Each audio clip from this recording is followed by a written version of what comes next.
right, move right into item 10, conduct of business. First item is A, receive a report on education and enforcement activities for the 2013 fireworks season.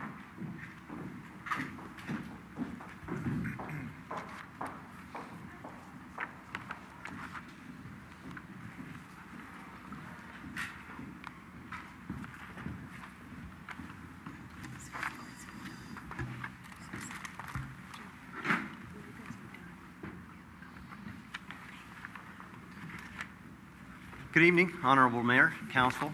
It's my privilege to address you this evening. Usually it is Jim Allen, our Fire Marshal, who does this report. However, since I've not had the privilege to speak in front of you, I asked him if I could go ahead and do such. So with that, the purpose of the report tonight is for the City Council and the planning activities that have been put forth by Fire and the Police Department for the 2013 fireworks season, and to seek the City Council's approval of the proposed education and enforcement program. The report will include recommendations from both Fire and Police Department. In the previous years, the City Council has directed staff to raise community awareness of the risks involved with fireworks use and strictly enforce the violations of illegal use. The Fire Service will be taking the lead on the education outreach. This kicks off on June 5th with the mandatory community meeting for the fireworks industry representatives and the community organizations, and that's June 5th at 5:30 at City Hall. In the middle of June, a front page article will be displayed in focus regarding the safe and proper use of fireworks. The fireworks public service announcement will run across the cable cross channels a minimum of 50 times a day from June 15th to July 6th rather, sorry. Cable will also run a 15-minute state fire marshal video on fireworks safety at different times during that same time period. And we'll have 400 posters that will be posted on and around all booths, which will be inspected daily beginning June 28th. Also, flyers will be posted in all schools, public buildings, and the message will explain the no tolerance theme for illegal fireworks. On the 4th of July, the day itself, we will staff an engine for a 24-hour period. We'll have both deputy chiefs assigned, also, as well as the fire marshal and myself during the peak periods. And depending on weather conditions, we may upstaff a second engine if required. So with that, as far as the enforcement portion goes, I will go ahead and hand it over to the fantastic Police Department. Honorable Mayor, City Council. For the police component, we will again conduct a zero tolerance campaign. This will include visits prior to the 4th by personnel at habitual problem areas within the city to advise those residents of our zero tolerance campaign, and which can include a fine of up to $1,000 per offense. The department will also conduct additional firework enforcement patrols in the days prior to and after the 4th of July. All department personnel will be required to work on the 4th, with the exception of those on scheduled vacation. To supplement our own staffing, San Bruno officers will partner with officers from neighboring agencies to conduct enforcement patrol. This will allow our regular scheduled staff to handle non-firework related matters. Officers will conduct strict enforcement with those individuals who are caught using illegal fireworks. As directed by this council, both the police and fire departments pay particular attention to the 4th of July. Each year, this collaboration has provided a clear and concise message to the public, that being that illegal fireworks are dangerous and that violations of the use of these illegal fireworks will not be tolerated within the city. It has been shown over the past several years that our efforts have reduced the number of reports related to fireworks by over 61%. Over the past few years, there's been an apparent stabilization of reported fireworks violations. We will continue with this course. Regarding costs, the estimated cost for the proposed education and enforcement campaign is approximately $64,800. The estimated staffing costs for each section are as follows.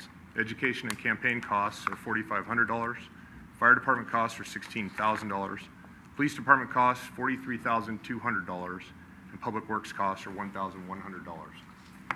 The recommendation before the council will once again allow the police and fire departments to initiate the education and enforcement campaign, as well as allow public works the additional resources needed for the cleanup of the 2013 fireworks season.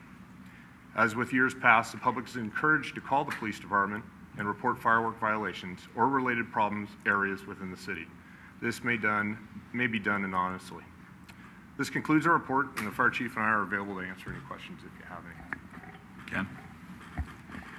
For both of you, is the cost the same? Is there a slight increase, adjustments from last year? And two, can you reiterate of whether you were within the budgeted amount of last year? I believe that we were slightly under the budget last year, and this year we were made preparations to be within that amount as well. And the same goes for fire. We were under the estimate last year, and we plan on being hopefully underneath the estimate. We put in extra just in case the weather conditions are such that we have to upstaff a second engine, and that's included in the cost. Okay. And it just really surprises me for Public Works that $1,100 goes towards extra cleanup throughout the city, because I know, there's a lot more that I'm assuming that Public Works has to do to clean up, and I'm very surprised that they can do it all within that budgeted amount. If I could comment on that briefly, in prior years, this goes back, excuse me, I'm sorry. This goes back a ways prior to the time when the city ordinance was in effect, and there was less direct enforcement, education, and other activities that led to a much more, a great deal more trash in the public areas. So we've actually had a fairly simple cleanup responsibility over the last several years, and I believe that estimate is either close or on target with the actual extra level of effort that's expended in order to address the firework situation. But if I could, for the benefit of the public, we're talking about $64,800. If you can explain, I guess simply as possible, how that amount is recovered. Yeah, I'd be happy to do that. The amount that is estimated here, and again, it's just an estimate, but as you've heard tonight, that amount has remained relatively consistent, and we do expect to be within the approximate $65,000 amount for the city's extra costs associated with this event. That amount is apportioned and paid for by the groups who sell fireworks each year. And according to the city's ordinance, those costs are apportioned by formula as follows. The city receives a report at the end of the season, at the end of the sales period, as to the total amount of gross receipts across all of the organizations that sell fireworks. Each group then sold a certain amount that then is identified as a percentage of the total gross receipts gleaned from the activity in San Bruno. So for example, if the total gross receipts were $700,000, and that's a number, I didn't pick that out of the air, that is a number that in one previous year was the approximate amount. Let's say a particular group sold approximately $70,000 worth of fireworks during the sales period. Their allocated percentage of the total gross sales would be 10%.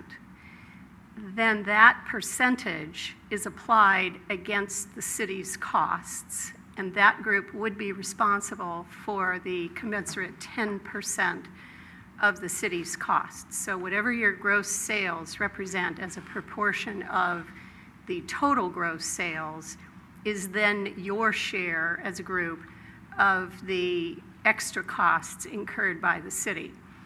One thing that is important to note is that the costs are assessed by the city to the groups that sell fireworks.